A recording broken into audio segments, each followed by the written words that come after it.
from New York, where she had just made a deal to turn Gigi into a musical. And she laid eyes on my mother and she said, I found her. So she's really the one responsible for her discovery. And years later, of course, when she got to do Funny Face with Fred Astaire, often people ask me which were her favorite films, and certainly Funny Face was a very important one because she got to sort of dance that dance that had been bottled up for years.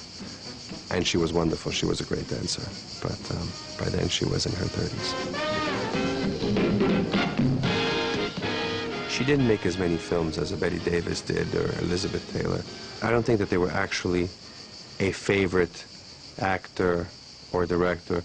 She stayed in touch with several of them, also because they lived close by, and she spent time at her friend Connie Wald's house in Beverly Hills. And obviously Gregory Peck remained a lifelong friend because he was so genuine and so gentle himself. I don't know if you know this, but the credits on the film, she'd just been discovered and put in the film. And the credits were supposed to read Gregory Peck starring in Roman Holiday and introducing Audrey Hepburn. And very shortly after they started filming, Greg called his agent from Rome and said, you have to change that because I'm going to look like silly for doing this. This girl is going to win the Academy Award in her first role. And her name must be up above the title with mine.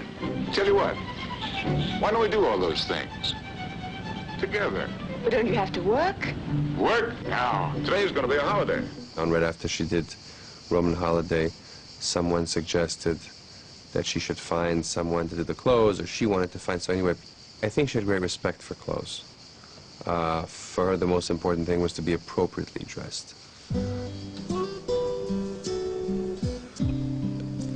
I remember the beautiful evening dresses, Givenchy always, and Valentino in Rome, peacoats in the winter, collars turned up, square-toed boots in the 70s, cotton pants and Lacoste in the summer, ballet slippers and a long robe around the house in the morning. There'll be no crying. She and Givenchy met very early on. He got a call announcing that Miss Hepburn was going to come and see him, and he was all excited, thinking that Miss Katharine Hepburn was going to come calling the next day. And the doorbell rang, and he opened the door, and there was this young thing in a gondolier outfit, if I remember properly. And they hit it off. They became best friends. And he always said that they did struggle over how to adapt, because ultimately people think that all those clothes were designed from scratch for the films.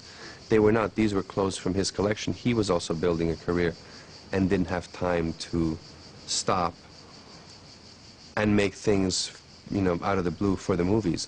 So they would take things in his present collection and adapt them and work with them to fit them in the films. But in the end, she always knew what was best for her. It was a wonderful, lifelong collaboration, friendship. So she's always been attributed with this sort of style and, you know, great elegance. But in the end, I think the great elegance came from within, and that's what, that's where it started. I never could do that. How do I look? Moon river whiter than a mile, I'm crossing you in style someday. I don't want my hair cut. I don't want my eyebrows up or down. I want them right where they are. I think the man who really invented the makeup, the Audrey Hepburn eyes, was a wonderful makeup man, first makeup man called Alberto De Rossi. And his wife, Graziella, who's still alive and lives near Rome, is a wonderful friend. And I think it was probably one of the first times that people put on that much mascara and then took the time to separate each eyelash and just keep it very simple. It was after Roman holiday, I think Greg Peck and my father had founded the La Jolla Playhouse together. He came back from Rome and told my dad, oh, there's this lovely gal you got to meet. And they organized a dinner in London, I believe. And the relationship really started off on a professional foot. My father knew she had done Gigi and saw Roman Holiday and was wondering if she'd want to do another play. He was very much into theater at the time. And the rest is history.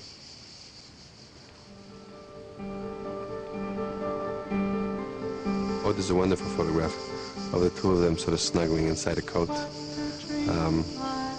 I have a lot of photographs, and they were very happy years and a marriage full of love. It's just, it goes to show you sometimes love cannot keep a marriage together if there are other dynamics at play.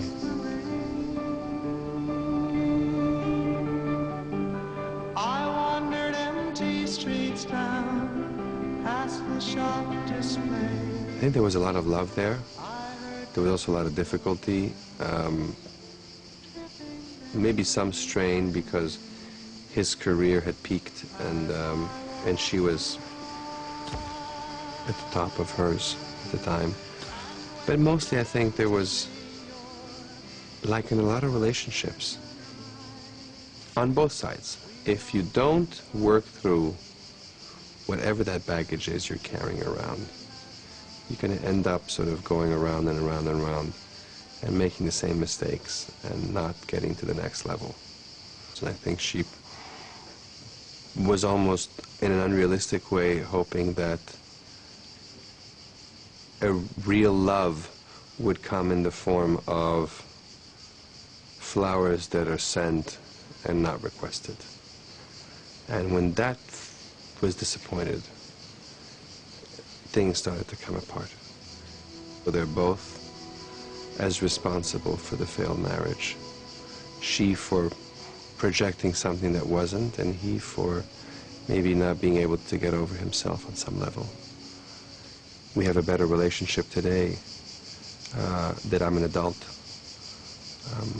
than we did when I was a child. I loved him dearly, but even though my mother never said anything bad about him, there was always this sort of underlying feeling that somehow he was the only responsible party for things not working out. And on the surface, it appeared certainly to be that way because he was more difficult.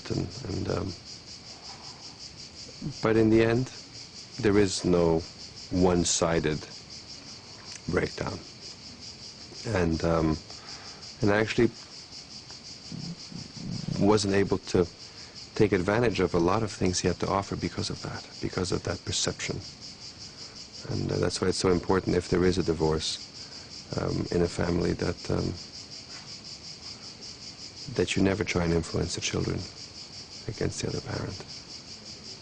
Not that my mother did it, she was just reacting. She kept reacting to the breakdown, and maybe she stayed too long in the marriage, and it almost had like a toxic effect by the end. She tried to stay longer than she should have.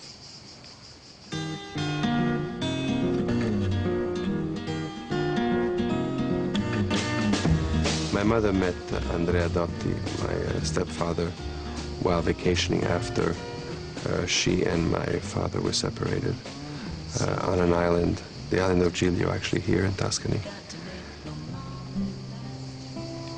My brother Luca was a child of that marriage. Quietly while you were asleep, the moon and I were talking. He's as part of my life, is the closest family I have.